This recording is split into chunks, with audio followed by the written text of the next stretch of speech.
Hey, oh, boy, it's been a while since I've done a video like this. I'm using one hand. I'm using my cell phone to do this, so hat's all crooked. But I need to get a haircut. Also need to trim this. Anyways, it's not what this is about. What's wrong with the trash train? I really want to know. Seems like I saw a video out there. He was kind of ranting about stuff, and then he brought up trash train and all that. Said that we should be embarrassed. Anyone who does trash train should be embarrassed to have trash and using it on the game table. And I just, shame on you, dude. I think it's valuable for the miniature hobby, wargaming. I mean, look right here. You're seeing some of the trash train behind me here. If it focuses in, I don't have too much light going on here. I mean, this is all trash train, and I had a blast. I had a blast. Where's my fingers? Right here, building this stuff. It was fun, and I still use it. Right here, I use this in a couple of my games too. So now you can see. There's I trash train here, trash train, trash. As you know what, it's awesome. It looks good on the table. I've had a few guys telling me that it looks good on the table, decent enough. That's the whole idea, is to make it look decent on the table. And you know what? Didn't pay a dime for it. That's the positive thing about trash train. So now there's some of the printed and MDF train there, but that's trash train right there. Pill bottles and microwave stuff. So, but anyways, it's not much going to be a rant. I just want to know.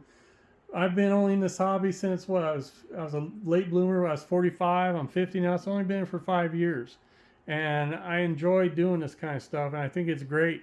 So I mean, there's one I did right there with nothing but sprues, made a little tall building out of it. So um, I'm just curious. I want to know what you guys think. Do you guys really think it's embarrassing to use this stuff? I mean, this was my most recent one that I've done, and I'm proud of it. And you'll see it in one of my games and all that. But yeah, especially for people that don't have that much money or whatever and stuff. I mean, shoot. It's not even just for for even rich folk or well to do.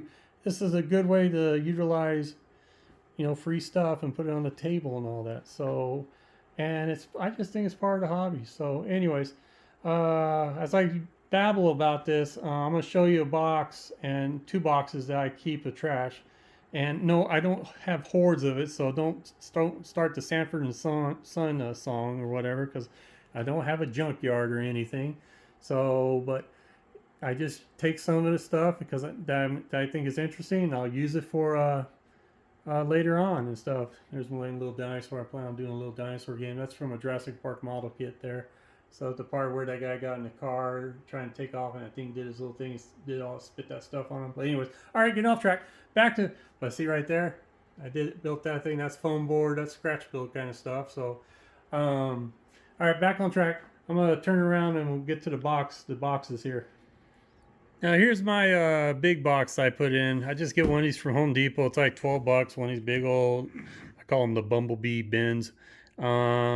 The small box here holds, I'll show you that in a little bit, holds a lot of small pieces that you can use for details and all that.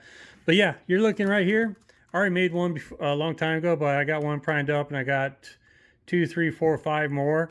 I was thinking about using these, making these halls, walls for hallways and stuff, side by side,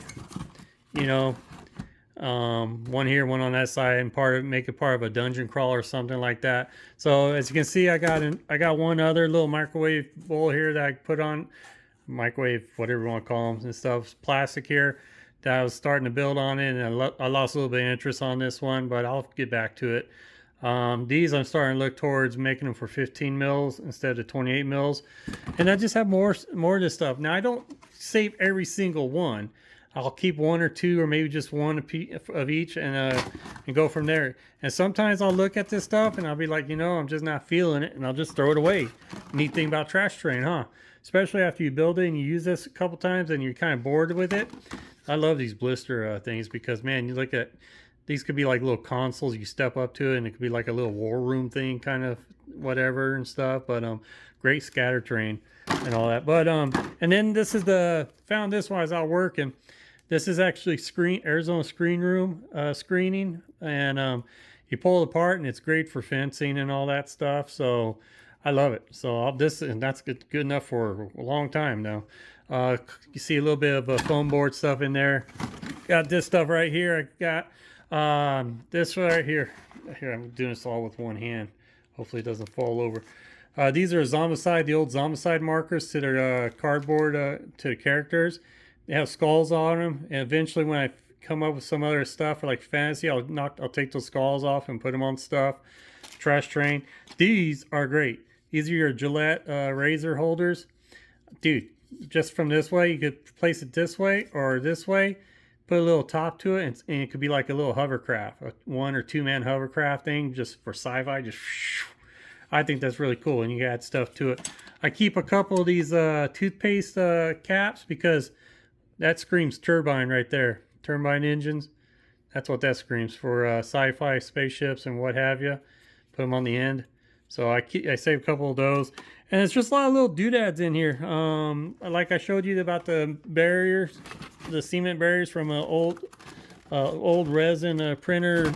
What do you call them? They for the resin printing, knocking off all the supports, the resin supports.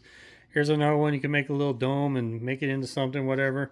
Another little buildings. I just recommend you cut the lips off of these things, and so you can make it even on the board. Got some foam board. Always good to have some sprue, because one neat thing about the sprue, as I've been doing with my I gotta get that out and start playing that, my Arena of Blood arena that I was gonna do for Wastelands. These little suckers there, you take some of that mesh right there, the screening, tape it across or glue it across that, and you got yourself like this real cool Wasteland wall, whatever. And you can add spikes to it or whatever you want and stuff, but make little sections of this. It's real cool. These can be used as walls. Build them in the walls if you want. So again, like I said, if you have a 3D printer, knock yourself out. Go for it. I mean, mine's bare right now. I need to get something on there, get going. I've been printing up a lot of sci-fi walls myself, actually, for a big future project that I don't know if I'll ever get close enough to being done with it, but. And that's it. I'm going to go ahead and get this box out here, and show you what's all going on in here. And then we'll just end the video from there. So this is a box, not that big of a box, just a little Amazon box, whatever. And this is because I was I call myself a former scale model kit builder. But this is what that is. You're looking at, because I did a whole bunch of cars and military. And these are all little doodads and stuff. Just an example here of what you can do. I'm not ashamed of it. I find it fun. I find it as a part of the hobby. It is definitely a cheaper route to go if you're looking at buying like Battlefield on a box or some other. Now that stuff's good. I'm not bashing them, but the quality is great and all that. But money wise, I mean, especially like the 40K, their stuff, it's like 80 to 90 bucks. Now you got 3D printing. If you have a 3D printer, knock yourself out. I got a 3D printer and I do a lot of training from that, but this is also fun too because like I said, this is unique. Whatever you're making out of it's yours. No one else will have that. And it's kind of cool to put it on the tabletop. Spray paint it up, little details and stuff, whatever, add hoses and stuff. Guitar strings do wonders for pipes and for hose lines and all that. But again, I see nothing wrong for a 50-year-old man like myself that enjoys this hobby and likes to build Trash Train. I don't see it as a waste of time. My wife doesn't see it embarrassing. My wife sees it as creativity, and I think it's great. So give it a shot, guys. When you get out, when you're in the hobby and all that, find some trash, whatever. If you have microwave dinners, man, I tell you what, you flip those bowls over, cut the sides of it off, and make it level to the foam board or whatever. Boom, you got yourself a 15 millimeter, 28 millimeter building, just like that. Spray paint it. Do what you want with putting windows and stuff on it. Cut it up if you want. Haunts Wargaming, he's got a great channel for that. Obviously, the big boys, DM's Craft, Black Magic Craft, and all them. Those are the big boys. But yeah, check them out, and those are good channels to check out. And again, there's nothing wrong building a Trash Train. So I am totally for it, and I love seeing it. And if anybody out there says that it's childish and you should be embarrassed, shame on them. This is a hobby of ours, and we should like it. So you guys take care. You guys keep building your miniatures, paint them up, get on that tabletop, and game. See you later, guys. Bye.